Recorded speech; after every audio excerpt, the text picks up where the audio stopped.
Alrighty, kids and squids, this is what we're doing today. We are working on SEMA build 2020, so obviously this thing is pretty freaking dirty. I should replace the carpets one of these days too.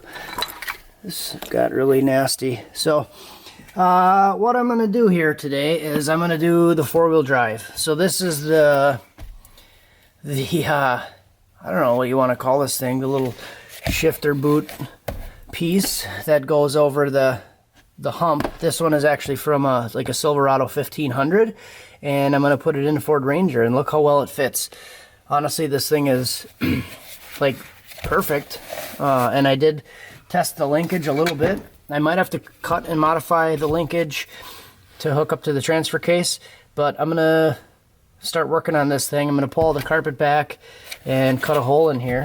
So this little shifter guy is going to sit right in there. I'll probably have to weld it down.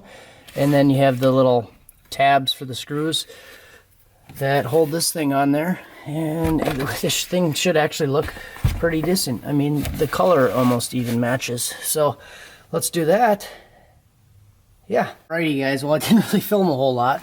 I just kind of went to town, and sometimes that happens. You just start working and stuff starts to go together better than you expected. So pretty much there, I used the Harbor Freight oscillator there with a wood blade on it, and it actually cut through the sheet metal pretty nice. Blade's a little dull now, but I think I've only used that thing once since I've owned it. So now we have 2 high, 4 high, everything feels pretty solid. I use the factory shift linkage that came with this guy in pretty much the factory position. So when I originally set it up, I had the transfer case in 2 high, but I set it up with this in 4 high. So I had to kind of compress the linkage, and then I realized that I had it in the wrong gear. So basically extended it out back to the factory length on the linkage, and everything seems like it's working pretty decent. There's even some little markings on there. You guys can see those. These little markings where it kind of locks in when it's in 2 high, and everything goes pretty much right to that exact location. So everything seems like it's working pretty good. It's in there pretty solid. Doesn't really move around a whole lot. So next is just going to be to put this guy over the top. I did trim a little bit off of the bottom with the bandsaw because it's in a little bit of a different position. So we'll kind of eyeball it, and that's about how it's going to be. So I think I might try to bend these tabs a little bit to try to suck it in, because there's a little gap down here. Just a little gap, not like it really matters. So you can see Gappy McGappleton there. And then we got 2 high, 4 high, and that's how it's going to be. I did kind of eyeball it a little bit, and I sat in there, pretended there was a seat. My leg might rub on it a little bit, but I really don't think it's going to be that much of a problem. If anything, I might be able to bend the rod over, but other than that, looks almost factory, except for all the fucking rat shit or whatever the hell this is. I don't even know what that is. So yeah guys, coming together. So I'm gonna bend these tabs, get some screws in there, and then we should pretty much be done with this.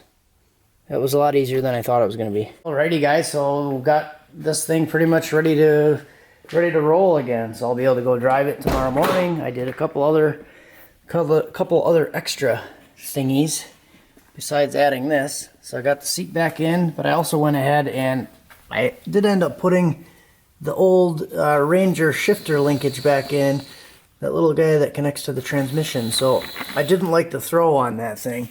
It ended up causing some issues when I was testing it, driving it the other day. The distance on the shift points were all messed up. So when I would shift it, I would go to like put it in reverse, neutral, drive, and the needle was like all messed up. So when I would go to drop it into manual 3, this is manual 3 in the 4L80, it was basically almost like it was still in drive. And then it would go manual 3, and then it would manual 2 was about here, and it would go into 1, and it would be like right here. So basically from here to here was like 3 different gears, and it wasn't like a positive engagement. I just didn't really like it. So when I would go to do a pull, I'd drop it into manual 3, and then I'd go to put it back into drive to let it go into 4th gear, but I'd end up having to push it like almost all the way over into reverse. So I really didn't like how it was. So this makes sense. The Ranger distance and linkage and cable ends up coming out pretty nice where it's all in the right spot. Everything is, I don't know, I like it. So, and now that I put it back in there, for some reason, it's not difficult to pull into reverse. Where before it was a little bit hard to pull into reverse. I'd have to kind of yank on it, but now it goes in smooth. So let's talk a little bit about what we got going on down here. So I'm gonna come and sit in here like normal. So just sitting in here in normal position. I kind of played with the seat a little bit to kind of adjust the distance and where it's not really going to be bugging my leg. So it's not really too bad sitting in it. Normally I am able to rest my leg on the shifter.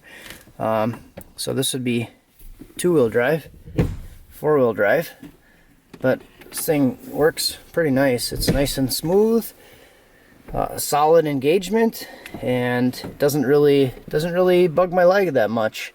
So kind of looks factory. I don't know, guys. I think it seems like it's working pretty decent.